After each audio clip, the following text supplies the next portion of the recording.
Everyone good evening dear students पिला माने गतकाली आमे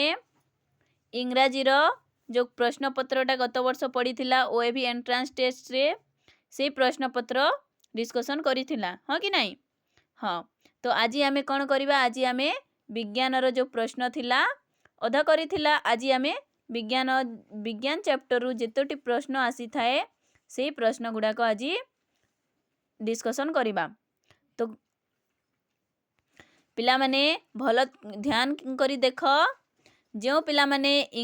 इंग्लिश मीडियम रे एग्जाम देबा को चाहूछ से मानक पई भी अछि से माने भी ध्यान से देखि पक एवं जो माने ओडिया मीडियम पिला माने अछ से माने भल से ध्यान दियो मु कोडा हाइलाइट्स करी देई छी आंसर गुडा को मु प्रश्न पढ़ी देबी बुझेई देबी प्रश्न एवं उत्तर को हाइलाइट्स करी देई छी आगरु तुमे देखि नै थाओ आओ प्रश्नर उत्तरटा कहिबो मु भी कहिदेबी पिला माने देख 31 नंबर प्रश्न रे देइछि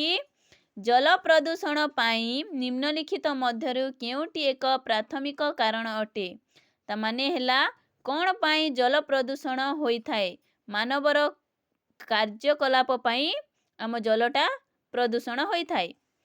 हाँ पिला माने उद्भिद पाई भी आम जल प्रदूषण होए नाही जीवजंतु पाई भी होए नाही कोनोसिटी एठी देइछि डी नंबर ऑप्शन रे कोनोसिटी नुहे एटा भी होबनी मानवर कार्यकलाप पई आम जलटा प्रदूषण होई थाए 32 नंबर प्रश्न रे देइछि देख खाद्य रे क्यों प्रकार शक्ति थाए खाद्य रे रासायनिक शक्ति थाए 33 नंबर प्रश्न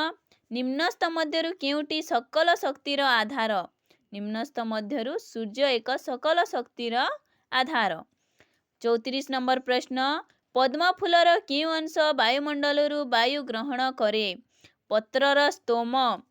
35 नंबर प्रश्न मानवर क्यों कार्यकलाप वायुमंडल रे उपस्थित अम्लजान स्तर को ह्रास करि पारे ए नंबर ऑप्शन रे देइछि जंगल नष्ट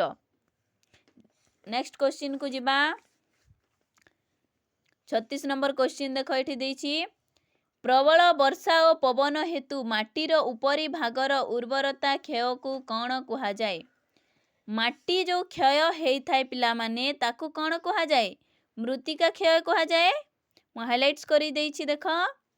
37 नंबर प्रश्न बिछा कामुडिले शीघ्र उपशम पाए कौन व्यवहार करा जाए बिछा माने हला जो बिछु तमे जानी छ आम आंचलिक भाषा रे कौन कुहा जाए बिछु कुहा जाए बिछु कामुडिले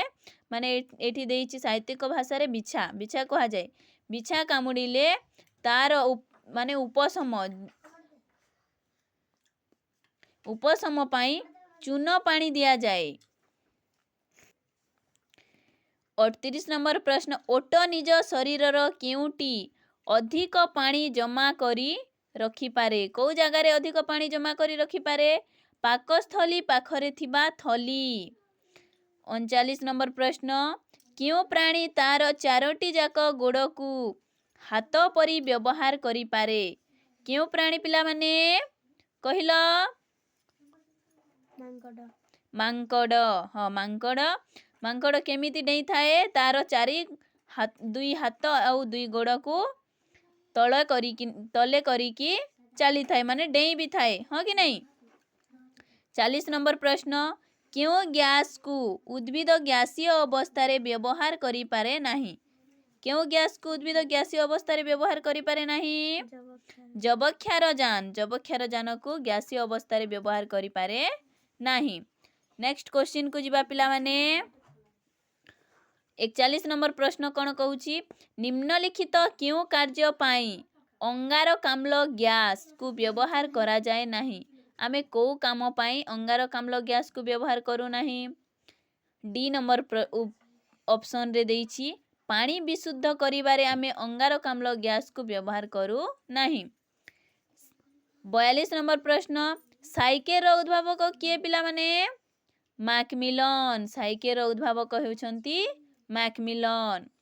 43 नंबर प्रश्न क्यों दुईटी खाद्य सार आवश्यक परिमाण रे खाइले अपपुष्टि रोग हुए नाही कि खाद्य सार आवश्यक परिमाण रे खाइले अपपुष्टि रोग हुए नाही अपपुष्टि माने कौन जो कि हृष्टपुष्ट न हुअंती जो पिला माने ताको अपपुष्टि रोग कहा जाए। ए नंबर ऑप्शन रे देइछि श्वेतसार और पुष्टिसार खाद्य खाइबा दरकार, माने खाद्य खाइले तमे हृष्टपृष्ट है कि बढ़िब किंतु कमजोर होबनी, दुर्बल होबनी। 44 नंबर प्रश्न निम्नलिखित रोग मध्यरु केउटी मशा द्वारा व्यापे नाही? केउ रोग मशा द्वारा व्यापे नाही कह? प्लेग रोग। प्लेग रोग कौन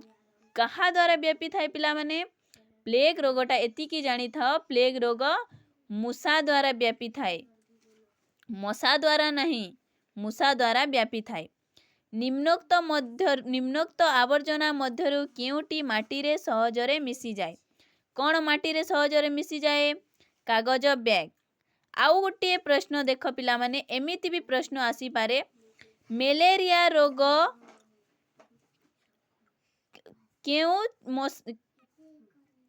केमिति होए? माने मलेरिया रोगटा कौन कामुड़िबा द्वारा होए? मलेरिया रोग मशा कामुड़िबा द्वारा होई थाए। एटा देइछि प्लेग मशा द्वारा व्यापे नाही कहिला, माने मशा द्वारा की रोग होई थाए? मशा द्वारा मलेरिया रोग होई थाए। एतिकी जानी थाओ डेंगू ज्वर मध्य होई थाए मशा कामुड़िबा द्वारा, किंतु प्लेग रोग होए नाही।